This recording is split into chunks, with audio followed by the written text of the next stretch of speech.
Documentaries can be many things. John Grierson first coined the term documentary in the 1920s as the Scottish filmmaker captured the life of Nanook, an Inuit man living in the Canadian Arctic with his family. Nanook of the North is often cited as the first feature-length documentary, though it states several scenes. Those scenes were used to dramatize or reconstruct the footage to fit narrative needs, raising early debates about truth versus storytelling in documentaries. There are three types of documentaries: expository, observational, and participatory. To simplify, expository documentaries are a tell and show, meaning a narrative explains what's happening, guiding the viewer through facts and arguments. Expository and observational documentaries are quite well known, as most television programs include tell and show documentaries in their catalog. Besides television, these two types of documentaries can be also a spark of change, but only if used correctly. Going back to the early debates about truth versus storytelling in documentaries, who's behind the lens matters, as documentary media often pushes a narrative by using artistic elements to portray enlightenment, seen in Ali Tabrizi's Seaspiracy. Seaspiracy is a documentary about the filmmaker investigating the environmental impact of commercial fishing. He sheds light on an industry shrouded by mysteries and awakens the public's perception of what was advertised as eco-friendly no more than a simple slogan, not true to its purpose. Besides enlightenment, documentaries show chaos. Jehane Noujaim's The Square explores the Egyptian revolution at the Tahrir Square in 2011. The documentary uses raw footage from handheld cameras to show the chaotic protests against the then President Hosni Mubarak. The Square is also quite revolutionary in the sense of artistic inspiration, becoming an example of cell phone and street documentation turned into a structured narrative. This brings us back to what documentary truly is and will be in the following years.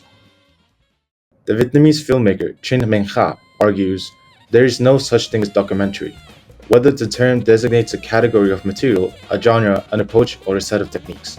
If you follow on this, to claim a hot take, vlogs uploaded to YouTube can be impromptu documentaries. For millions, or rather billions of media uploaded to the platform, it could be confusing if I argue that some YouTube videos are documentaries. Video blogs, or famously known as vlogs, have become widely available on many platforms such as TikTok, Instagram, and of course YouTube, with numerous creators generating thousands of dollars by documenting their daily lives. However, as an argument to Minh-ha's point, Alexandra Juhasz and Elisa Lebow in their paper on the topic argued that the current socio-historical context has transformed storytelling into an unchallenged neoliberal palliative, a means of preventing us from attending to necessary paradigm shifts.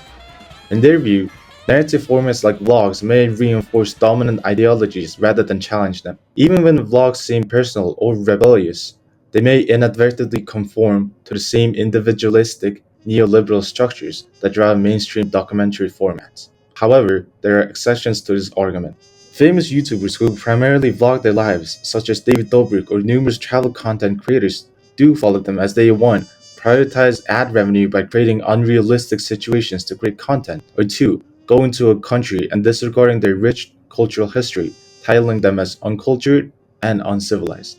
But much like finding a needle in a haystack, some content creators on YouTube do in fact fall into the category of documentary filmmakers, as they show narrative-driven stories, personal enlightenment, and expose existing notions, shedding light on numerous topics by sharing them amongst their followers. These outliers are the creators Casey Neistat, Yes Theory, and Johnny Harris. Casey's vlogs are an artistic exhibition rooted in personal narrative. He often explores broader social and cultural dynamics through a cinematic lens that balances spontaneity with structured reflection. Similarly, Yes Theory's videos use real-life challenges and experiments to reveal insights into human connection, fear, and belonging, differentiating them from travel YouTubers spreading misinformation while following revenue. Johnny Harris, with a background in journalism, crafts visually engaging and deeply researched explorations of global issues such as geopolitics, migration, and cultural history. While these creators operate within the commercial space of YouTube, their content aligns with Minh-ha's description of creative treatment of actuality, blurring boundaries between personal storytelling and documentary form. In doing so, they provide counterexamples to Juhasz and Lebow's critique, showing that even within a monetized platform, vlogs can still act as powerful tools of documentation and critique while maintaining the core traits of documentary filmmaking. Besides YouTube creators, the concept of documentaries is being challenged in this era, where new media forms are discovered and explored on a daily basis. Even though paper journals and articles from the mid 20th century are important in shaping what documentaries are, at what point do we change this narrative? Documentaries sparks changes. But when we see documentaries being made from raw cell phone footage, or YouTube videos that align with what documentaries without explicitly following the code, or even CCTV footages being narratively shaped to create stories, the change in media is quite evident. In summary to my rambling, I would argue that documentaries will evolve similar to how films evolved in the passing of time.